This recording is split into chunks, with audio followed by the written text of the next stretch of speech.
What's up, everyone? Marc Lobliner, CEO, MTS Nutrition. Topless. What am I doing? Well, I wanted to prove a point, guys. Doesn't really matter, does it? This video is about should coaches or fitness celebrities or fitness experts, should they look the part? Should they look the part? Should they compete? Should they have low body fat? Should they be in shape? And the answer is kind of yes and no. Now, let me explain. Okay. So I train a lot of females, right? In fact, I'd say most of my clients are females, a lot of bikini girls. I've trained a lot of girls, helped a lot of girls go professional by doing their nutrition, their coaching, this and that. For more information on my coaching, it's marclobliner.com. Also, while I'm at it, be sure to subscribe and click on that little bell because YouTube doesn't really care if you subscribe anymore. But anyway, so here's the deal.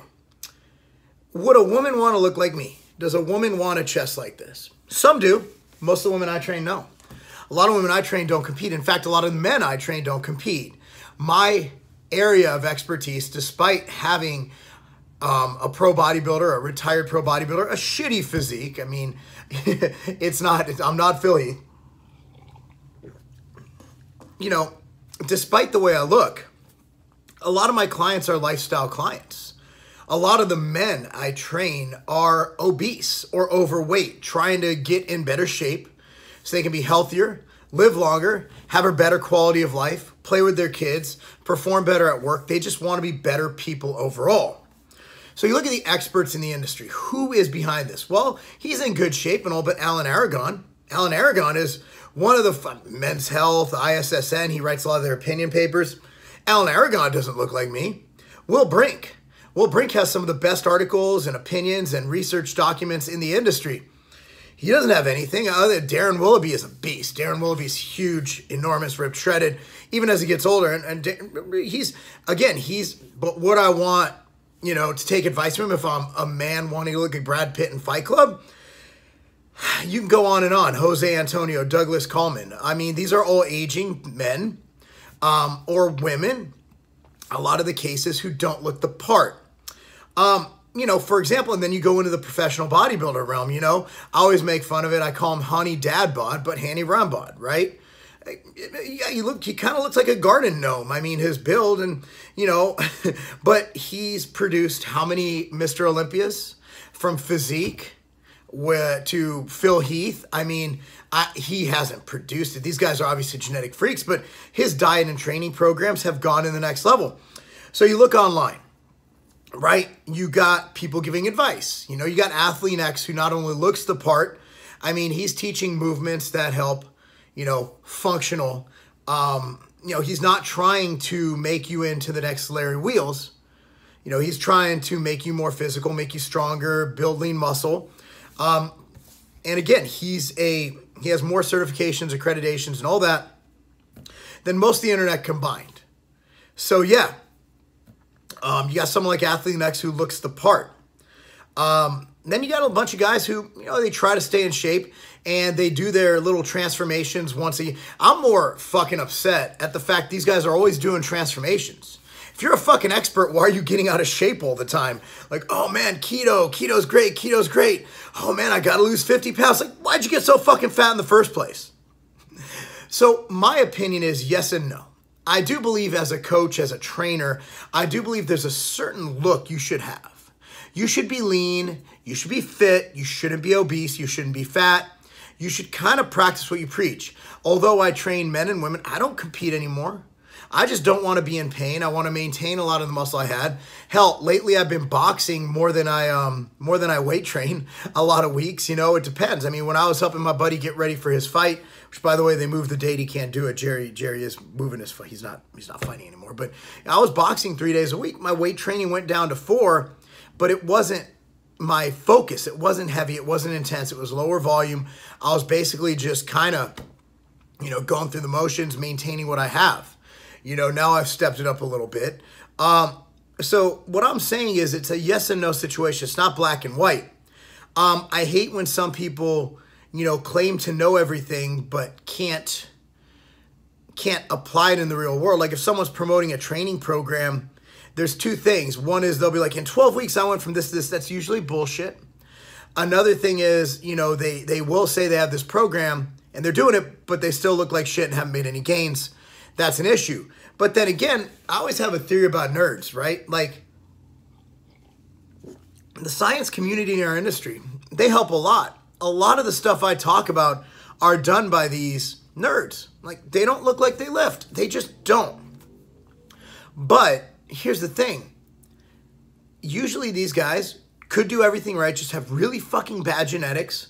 Or, I mean, they're more interested in the, you know, psychological aspect, in the learning more, in the maybe making their body just a little bit less shitty than what it is. I mean, look at it this way. You need to have those guys behind the scenes. Like, I'm fascinated with history, right? I love learning about, let's say, Nazi Germany. I love learning about different, you know, different things in the past that, you know, I love learning about everything. I love learning about, you know, how the British conquered all these islands. I like learning about the dynasties and all that. It doesn't mean I want to go back to that. Just because I learn about Nazi Germany doesn't mean I want to be a Nazi. It'd be weird to be a Jewish Nazi. It kind of worked for Hitler, though. That's not what I want to do. I mean, sometimes these guys just like learning about it. However, I think if you're hiring a coach and you're getting ready for a show, I think that's where it gets a little creepy, because I don't want a coach who doesn't know what it's like to get shredded. And if I have a coach who's telling me how to get shredded, but I look at their old contest photos and they weren't shredded, I'm like, well, why couldn't you fucking do it? Lazy fuck. So that's where we're at right now. It's kind of a toss-up. It's kind of a give and take, where you need I think someone should at least not look like just a sack of shit. But I also think that they need to have some form of fitness. I'm not saying, and again, like, it goes the opposite. There's a lot of really good bodybuilders, really good looking guys who are just fucking idiots when it comes to bodybuilding. And that's where we get that fish at meal 2 thing. That's where we get the dry, you know, thinning of the skin. Or, you know, that's where we get the whole, like, training misinformation on, you know, oh, high reps, man, to get you shredded. Well, it burns more calories. I guess you can kind of look at that and more caloric expenditure, but yeah, so it goes both ways, where you can't always listen to the guy who looks good because he might be an idiot. And there might be a guy who looks really bad, and then there's application. So I think it's a toss-up. I think you need to look for both. And I think you need to listen, look at the accredited. Like, if you want to learn about something, okay, you know, look at me. I have 20 plus years experience in this, been doing it X amount of time, you know, have my Exos phase 3, got all that good stuff. All right, that's good enough for me, right? Or look at my videos, look at my viewpoints, look at how I explain things, look at my knowledge. But then you have a guy who just posted before and after on Instagram, and now all of a sudden he's offering coaching. That's the thing. There's so many fucking coaches on Instagram. And coaching, for me, it doesn't pay my bills. It's something I do. I love doing it. I'm going to continue to do it. I'll continue to charge for it because time ain't free. And I can't just train people just ad nauseum, just train people. I'll run out of time in the day. So, you know, might as well monetize it. But, you know, that's where I'm at with coaching. What do you guys think? You know, and by the way, I haven't done a video topless in a while. This is kind of weird. I've been slurring my words a little because, you know, I have the camera facing me. And it's weird to me to see me like this. I used to always do my videos topless. Used to pull one of these once in a while. But, you know, be like, argh! I used to do that, but it was just weird. And I thought my channel graduated from that. But I want to make a point on this. Just because I look like this doesn't mean I can't train a female. But also, just because I look like this, if you know, playing devil's advocate, doesn't mean I know what the fuck I'm talking about. Look beyond the person's transformations. But also at the same time, if someone's a fat slob, probably not the right coach for you. Let me know your thoughts. Also, if you're having advice on YouTube, a couple guys out there who they spew nonsense and they absolutely look like crap.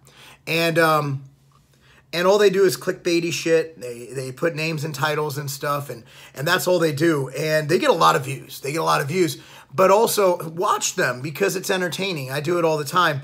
But at the same time, take it with a grain of salt, the information they're given. Anyway, guys, let me know your thoughts. Comment down below. Again, like, subscribe, and click on that bell so you're notified when I upload a video. That's not a game. I got problems on problems on problems on problems on problems on problems I solve them. I run through the money, the pressure be calling. Left on my blessings, I feel like I'm falling. The birdie is back, tell me I'm garbage. I'm going through something, that's why I ain't calling. Phone and progression, it's all that I wanted. The bow and affection, I summon and dub it. Cause bitch, I got problems on problems on problems on problems on problems on problems I solve them. I run through the